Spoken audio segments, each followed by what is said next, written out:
channels, etc., which you do not see. So they are on air, cloud based memory. We cannot comprehend those things. So some of these particular sphincters which is present in here is physiological. That means they exist when they function, but we cannot demonstrate it. And in anatomical we see that which is palpable, identifiable, and very much we can comprehend that this is this. So this pyloric end sphincter is very much palpable, which is the cardiac one is not.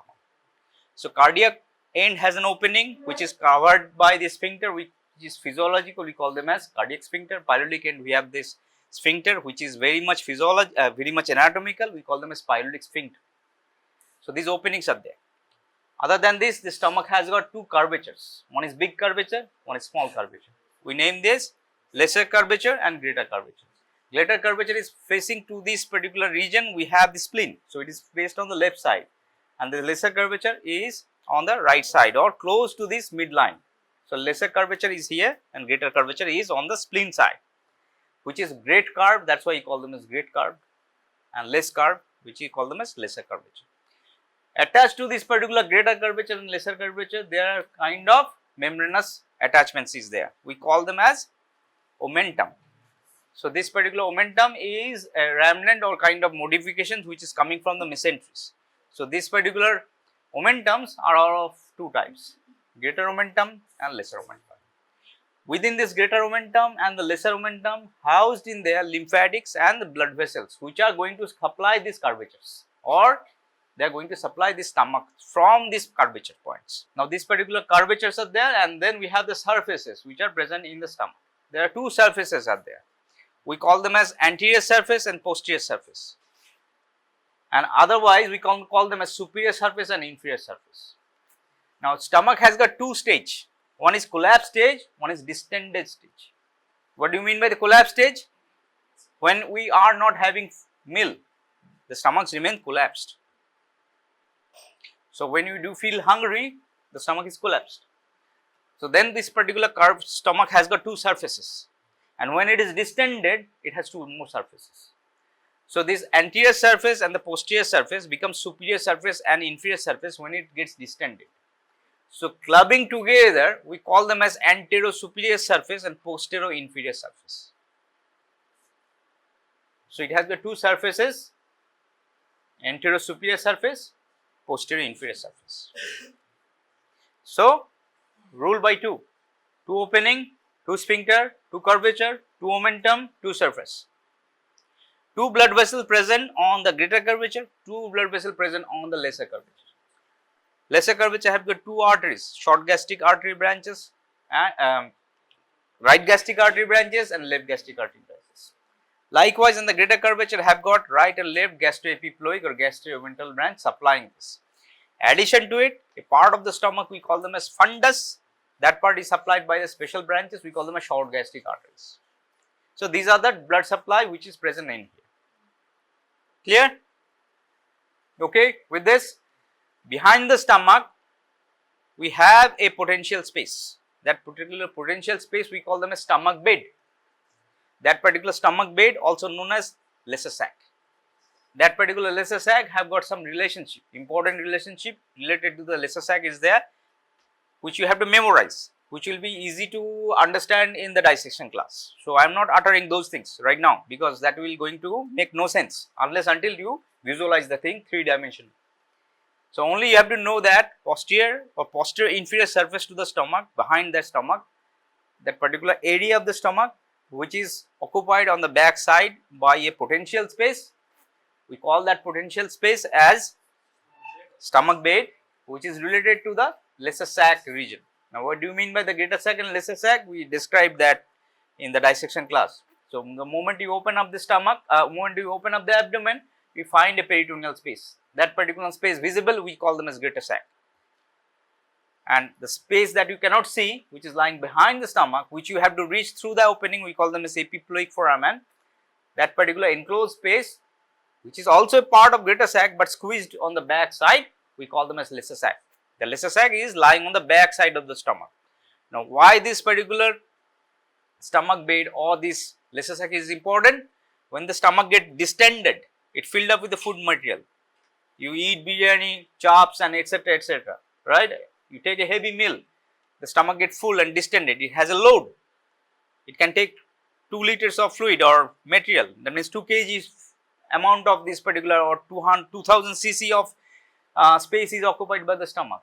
If that stomach gets that distended, it needs some support. So then that stomach has to recline. So that reclining stomach needs some support. Where it gets the support? It gets the support on the back side of it. Where the back side support is there, that part we call them as the stomach bait. Now that particular space we call them as potential space. What do you mean by potential space? It is existing, but you cannot see, cannot demonstrate.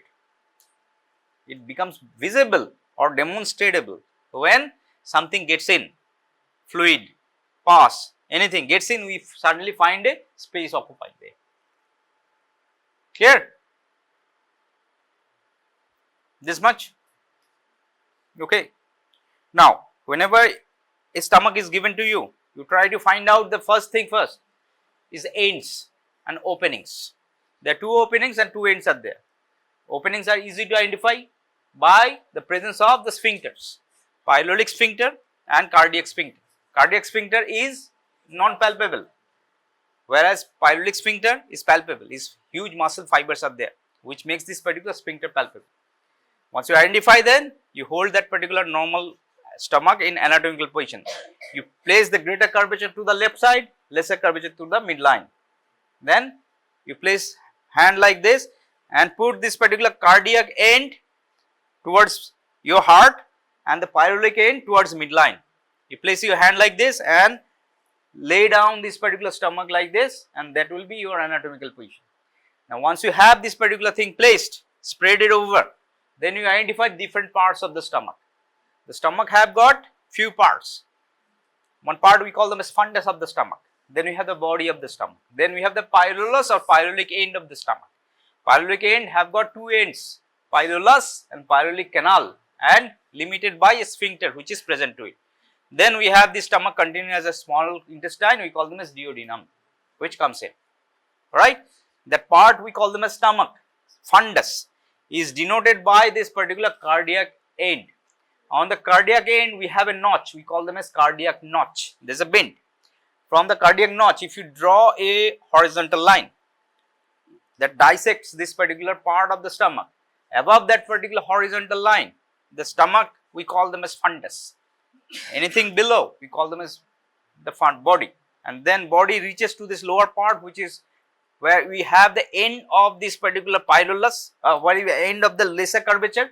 We have another bend, we call them as incisura angularis. From that you draw another horizontal line, then you find this particular space which is denoted by this pyloric end or pyloric canal or pylorus, right?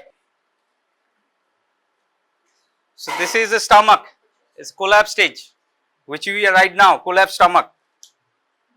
So this has got 2 openings. This is a bigger opening, no visible sphincter. This one, a palpable sphincter is there, easy to identify. So this is pylorus, where the pylorus would be away from midline or close to midline, close to midline in this way. So this will be placed in the midline. Greater curvature will be on the right side or left side? Left side. Left side. So this is the left side, this is the right side. So 2 curvatures are there.